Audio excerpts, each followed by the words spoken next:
Hello, what's up mga idol? Magluluto po tayo ng ating ulam ngayong tanghali. Okay.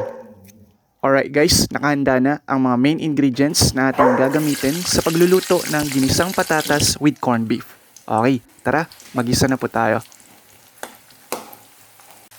Pagkatapos igisa ang bawang at sibuyas, ilagay na po natin ang patatas. Alright. Halo-haloin po natin ito hanggang sa maluto. Okay.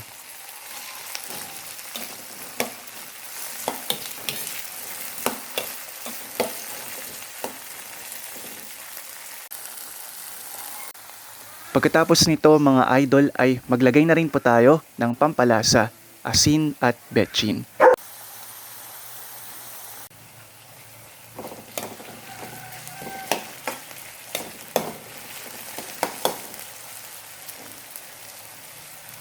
Alright guys, naluto na ang patatas kaya pwede na nating ilagay ang corned beef. Okay.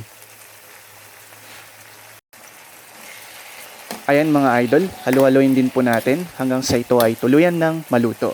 Okay.